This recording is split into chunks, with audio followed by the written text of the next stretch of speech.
बड़े अच्छे संत का आगमन हुआ है, एक बड़े अच्छे साधु आए हैं, बड़े अच्छे संत आए हैं ना।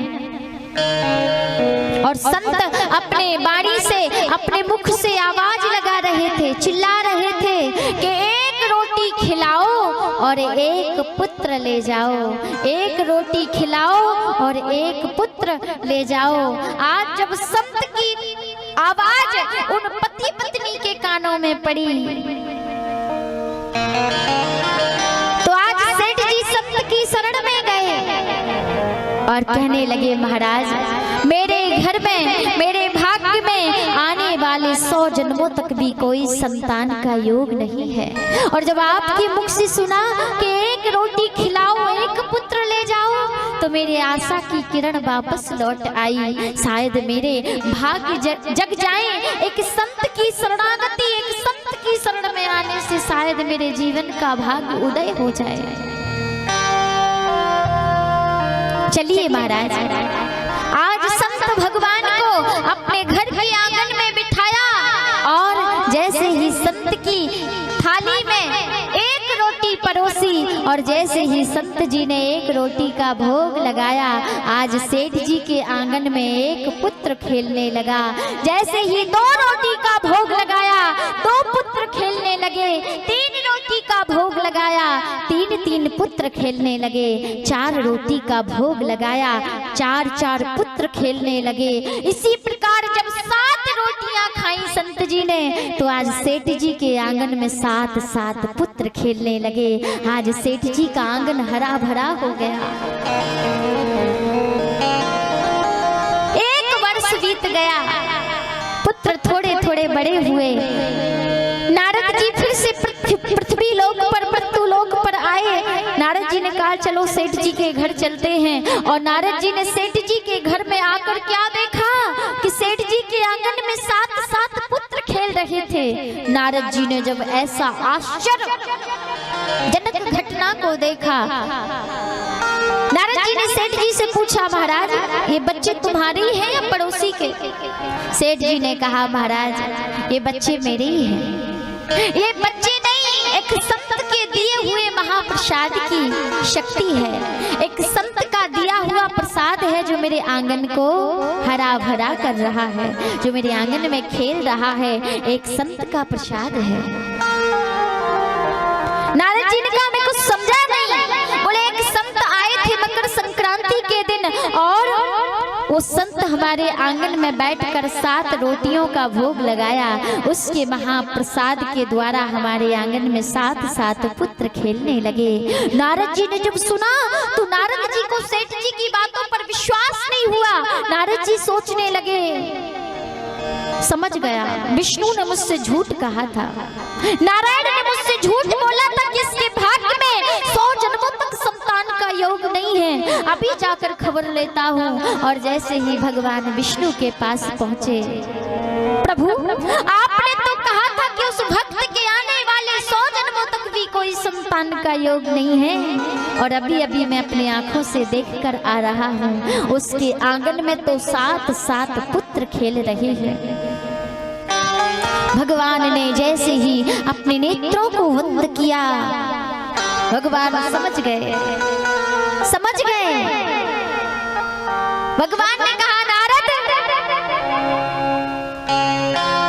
मैंने तो सत्य कहा था, उस भक्त के जीवन में आने वाले 100 जन्मों तक भी संतान का योग नहीं था। फिर ये कैसे हुआ?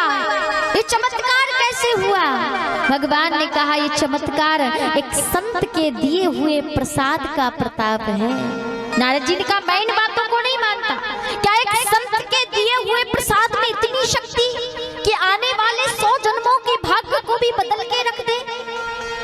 भगवान ने कहा अगर तुम नहीं मानते तो चलो उसी संत की परीक्षा लेने के लिए चलते हैं, जिस संत के दिए हुए प्रसाद की शक्ति से, प्रताप से उस सेठ जी के आंगन में 7 पुत्र खेल रहे हैं। आज भगवान ने एक संत का, एक साधु का रूप बनाया और नारद जी को साथ में लेकर उस साधु की, उस संत की परीक्षा लेने के लिए चल पड़े।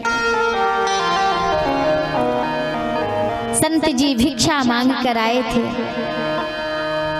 और जैसे ही भगवान ने द्वार पर बुहार लगाई, भिक्षाम नहीं, संत जी बाहर निकल कर आए, हाथ जोड़कर भगवान के चरणों में प्रणाम किया, साधु के चरणों में प्रणाम किया। बताइए साधु देवता, मैं आपकी क्या सेवा करूं? संत जी ने कहा कि हम बहुत भूखे हैं और भोजन करना चाहते हैं। संत जी का नियम था कि 1 महीने में 1 बार ही भिक्षा मांगते थे और जो कुछ भी जितना मिल जाए पूरे महीने उसी में गुजारा किया करते थे। अब एक दिन की जो भिक्षा थी, संत जी ने कहा चलो संत का आगमन हुआ है और ऐसा मौका भगवान बार बार नहीं देते, संत को भोजन कराना ये तो बहुत बड़ी बात है। आज मेरे भाग्य उदय हुए हैं, भगवान की मुझ पर कृपा हुई है जो मेरी कुटिया में संत पधारे, साधु पधारे। आज संत जी जंगल से लकड़ियां काटने के लिए चल पड़े। भगवान ने इंद्र देवता को इशारा किया, आज आकाश से घनघोर वर्षा होने लगी, वर्षा होने लगी। आज रास्ते में सारी लकड़ियां जो संत जी काट कर लाए थे, सारी लकड़ियां गीली हो गई और जब लकड़ी को चूल्हे में दिया, चूल्हे के ऊपर जल से भरकर पात्र रखा और संत जी जब भोजन पकाने लगे तो वो जल से गीली लकड़ियां जलती ही नहीं, वो बार बार अग्नि को बुझा देती है। लकड़ी गीली हो जाने के कारण आज अग्नि में नहीं जलती। तो संत ने क्या किया? संत ने सोचा कि अगर आज ये संत बिना भोजन के, आज ये साधु मेरे कुटिया से बिना भोजन के लौट गए तो मैं, मेरी जो साधुता है, मेरा जो संत धर्म है वो नष्ट हो जाएगा। इसीलिए आज संत का त्याग देखिए। संत की लकड़ियां जब गीली हो गई तो संत ने अपने पैर में एक कपड़ा बांधा, एक वस्त्र बांधा और उस वस्त्र को पैर में बांधकर उस पैर को चूल्हे में दे दिया। आज जब भोजन पकने लगा, भोजन बनने लगा, भगवान ने जो साधु का रूप धारण करके आए थे, नारद जी का हाथ पकड़ कर लेके आए। देखो देखो, तुम कहते थे ना कि वो ऐसा संत के दिए हुए प्रसाद में इतनी शक्ति नहीं होती कि जो 100 जन्मों के भाग्य को बदल दे। देखो नारद, इस संत का त्याग देखो, जिस संत ने संतों को भोजन कराने के लिए अपने शरीर का, अपने अंग का सर्वस्व निछावर कर दिया। देखिए ऐसे वैसे संत के दिए हुए प्रसाद की शक्ति नहीं हो सकती। अरे जिस संत ने संतों को भोजन कराने के लिए अपने शारीरिक शरीर का परित्याग कर दिया हो, समर्पण भाव से संत को भोजन कराने के लिए अपने शरीर को अग्नि में झोंक दिया हो, वो ऐसे संत के दिए हुए प्रसाद की शक्ति है जिसने उस सेठ के आने वाले 100 जन्मों के भाग्य को भी बदल दिया, 100 जन्मों के भाग्य को। तभी तो भगवान श्री रामचरितमानस में क्या कहते हैं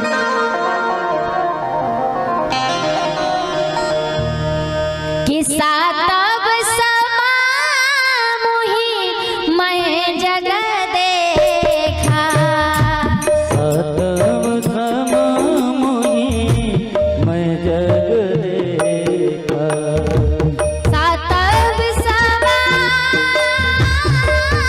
मोहि मैं जग देखा, सातव समा मोहि मैं जग देखा, सातव समा मोहि मैं जग देखा, सातव समा मैं जग देखा,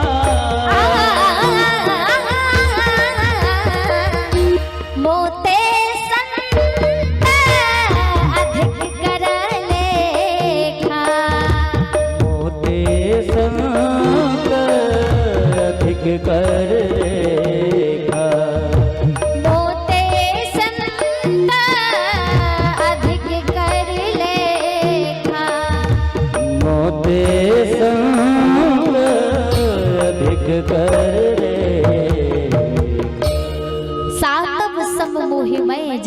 देखा, मोते संत अधिक कर लेखा। भगवान ने स्वयं से भी ऊपर स्थान संतों का दिया है। आज आत्मदेव जी महाराज उस फल को लेकर जब घर आए और अपनी पत्नी धुंधली को देने लगे, धुंधली ने पूछा ये क्या है? आत्मदेव जी कहने लगे, हे पिया, ये फल एक संत के दिए हुए प्रसाद है। इस संत के दिए हुए प्रसाद को तुम पान करो और तुम्हें सुंदर पुत्र की प्राप्ति होगी, तुम्हारे गर्भ से सुंदर संतान जन्म लेकर आएगी, इसीलिए इस फल को पान करो। जैसे ही धुंधली ने सुना, आज धुंधली के मन में अनेक प्रकार की कुभावनाएं जन्म लेने लगी। धुंधली सोचने लगी कि अगर मैं गर्भवती हो गई तो मैंने ऐसा सुना है कि गर्भवती स्त्रियां अच्छे से भोजन नहीं कर पाती, उनका जी हमेशा मचलाता रहता है। और गर्भवती स्त्रियां, जो स्त्रियां गर्भवती होती हैं, तो गर्भ के वेग के कारण, गर्भ के वजन के कारण वह स्त्रियां मोहल्ले में गाने बजाने के लिए भी नहीं जा सकती, मनोरंजन का आनंद भी नहीं उठा सकती। और चलो जैसे तैसे गर्भवती हो गई स्त्री, लेकिन प्रसव काल के समय, बच्चा जन्म लेने के समय कहीं पेट में ही टेढ़ा हो गया, तब तो मेरे प्राण ही निकल जाएंगे। और अगर मैं गर्भवती हो गई तो अगर इस गांव में आग लग गई तो सब तो अपने अपने प्राण बचाकर भाग जाएंगे, लेकिन मैं उसी आग में जलकर दबकर मर जाऊंगी, कहाँ जाऊंगी? और जैसे तैसे अगर बच्चा पैदा भी हो गया, बच्चे ने जन्म भी ले लिया, लेकिन मैंने सुना है कि बच्चे के लालन पालन में बड़ी ही माताओं को यातनाएं उठानी पड़ती हैं। लालने पालने दुखम प्रसूता यास वर्तते हरे। बच्चे के लालन पालन में कितनी दुख उठाने पड़ते हैं, मैं उन दुखों को कैसे सह सकूंगी? अनेक प्रकार की कुभावनाएं धुंधली के मन में आने लगी। उसी समय अकस्मात धुंधली की बहन उसके घर पर आई। बहन ने जब धुंधली को उदास देखा तो पूछने लगी, बहन क्या बात है? धुंधली ने कहा, अरे बहन कुछ मत पूछो, मेरे पतिदेव ने ये फल ला कर दिया है, कहते हैं इस फल को खाने से मुझे पुत्र पैदा होगा, गर्भवती हो जाऊंगी, और मैं गर्भवती होना नहीं चाहती हूँ। धुंधली की बहन ने कहा, तो चिंता किस बात की? चिंता मत करो, मेरे गर्भ में 2 माह का गर्भ है, और आज से 9वें महीने में जब मेरे गर्भ से पुत्र जन्म लेकर आए तो उस पुत्र को मैं तुझे दे दूंगी, उसके बदले में तू मुझे थोड़ा सा धन दे देना। आज दोनों बहनों का सौदा पक्का हो गया, तू मुझे धन दे देना, मैं तुझे पुत्र दे दूंगी। धुंधली ने कहा, लेकिन इस फल का क्या किया जाए? कहीं इस फल पर पतिदेव की दृष्टि ना पड़ जाए। धुंधली की बहन ने कहा, इसकी भी तू चिंता मत कर, ये फल ले जाकर गौ माता को खिला दे।